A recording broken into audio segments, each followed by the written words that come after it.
Can we have another round of applause for everyone who's gone so far? Some incredibly brave stories, incredibly brave, and I'm honored to share the stage with all of them today. So, my name is Akila Mendez Valdez. I'm the founder and CEO of Oat in Texas. We're a full-service PR and marketing agency.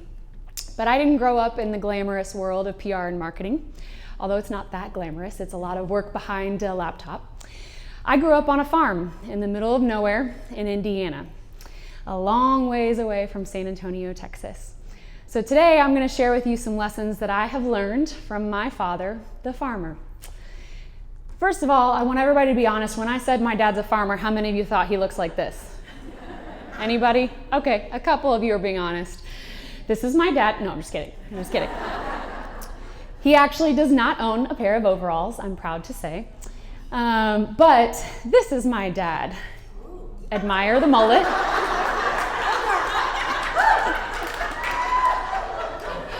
I heard that in high school a few times. This is my dad. Round of applause for the mullet, please. Thank you. And this was my dad on obviously one of the happiest days of my life, my wedding. My dad is a brilliant businessman. My grandfather actually before him is a multi-generational family farm. But my grandfather actually declared bankruptcy, and my dad took over and has built everything back up from scratch into a multi-million-dollar operation today. He's also a conservationist. He's been asked to speak all over the country about his sustainable farming practices, which were very advanced when he started doing them and now thankfully have become much more commonplace. He's an avid NPR listener, and he is also a world traveler. My parents have been all over. They took a cruise to Antarctica. They've been to Egypt, to China, all over the world. And he's a father of 6. I'm the oldest.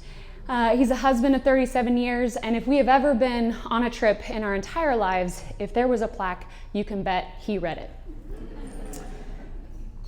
So I'd love to share some of these stories with you today. Many, many lessons that I've learned over the years from my dad, and more so now that I have become an entrepreneur myself. But the top 5 that I can share with you today are going to be hopefully the most impactful. First up, this is a real picture of my dad on the first day of harvest a few years ago that my mom took. And we learned from him that family always comes first, except when it's harvest time. So harvest and planting, as you can imagine, is a very busy time in the farming world. And while my dad still made every major milestone, he was still at every game, he was still there for us as kids, we knew that was going to be a very busy time for him. He was literally going to be working from the crack of dawn till about 1 or 2 in the morning, come home, sleep a couple hours, be right back up to get after it the next morning.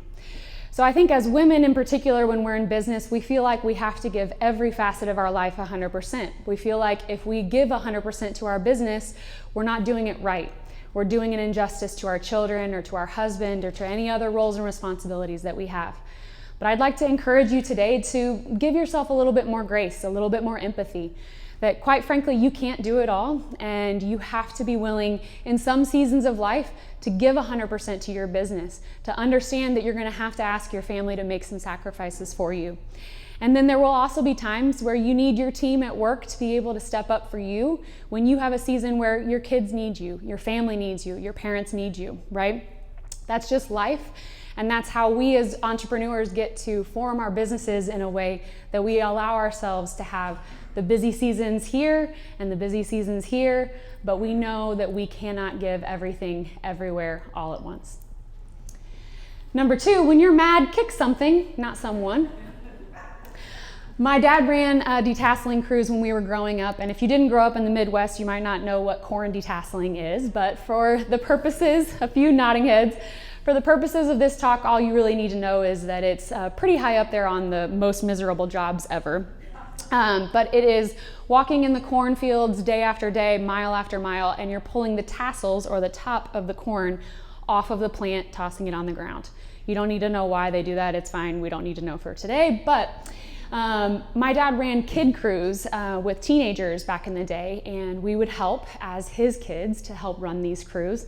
And I can remember one day my dad had a kid who was just absolutely driving him up a wall. He was justified in being extremely upset with this kid. He was being a knucklehead, as my mom would say. And I see my dad beeline for this kid, and he is livid. My dad was the kind of guy who was not mad, not mad, not mad until he was mad. So I see him beelining for this kid, and I think, I'm about to watch my dad punch a 16-year-old in the face. But he veered left at the last moment and kicked this kid's lunch pail a solid 20 or 30 feet. And I remember thinking, okay, I'm not gonna make my dad that mad ever. But it did teach me a lesson that you're gonna get frustrated at times in your work. You're gonna have moments where emotions are running high, but you have to find an outlet for those emotions other than the people around you. You have to be able to find a healthy way to process that emotion, maybe not kicking a lunch pail, but healthy emotions, healthy ways to process that, and learn that lesson to be able to not internalize it and take it out on others. Third is pick up the dang phone. So I chose this photo, number one, to give another shout out to the mullet, but number two, because this is when we had a house phone. This was back in the day, right? When everybody had one in their home. And I learned, again, running detasseling crews, my dad would go around to the schools, have some postcards sitting and let kids sign up. And then we, as his kids, would get a postcard stack, a script, and the house phone to just start dialing, calling their parents, calling them, asking them when they were ready to start. And it taught me a very valuable lesson that you have to be able to A, talk fast when you're calling at dinner time, be convincing quickly, and then number three, that you've got to be able to get your point across whether people are going to give you the time of day or not. So I love that lesson, and I loved that I was learning it without even knowing that I was learning it. Number four, people really want to work for someone who isn't afraid to get in the mud with them, to get messy, to get dirty, to be willing to do the tasks that nobody else wants to do. But if they see their leader, if they see their CEO or their boss stepping in to say, I'll do it, I'll do it, I'll do it right, we'll do it together. That's a very inspiring thing for people to see. This photo actually has nothing to do with that point. It's just when my dad and I went to an AC/DC concert, and I wanted to be able to, save that for posterity's sake. And then lastly, my dad really taught me, I think more than anything else, that most business success is truly just a result of working harder than anybody else wants to and withstanding more than anybody else wants to. It's just never quitting. That's it. That is the goal. Just keep moving, right? Adelante, right? Abuelita's advice as well. So my parents knew, and I should include my mom in this as well. She knows how to drive a combine. She knows how to do all of these things as well, and she was a driving force behind my dad's success as well. They knew that farming was always going to be a very thankless job, a very intense job, a very labor-intensive job, but they knew that it was their way, particularly running detasseling crews, to elevate their family and their generation into a level of prosperity that no other member of their family had been able to do before. I'm very grateful for that lesson. I'm very grateful that I have my father's example to follow. And I really love that my parents didn't have a secret sauce. They didn't have any magic recipe for success. It was just hard work. It was just buckling up and being willing to get it done.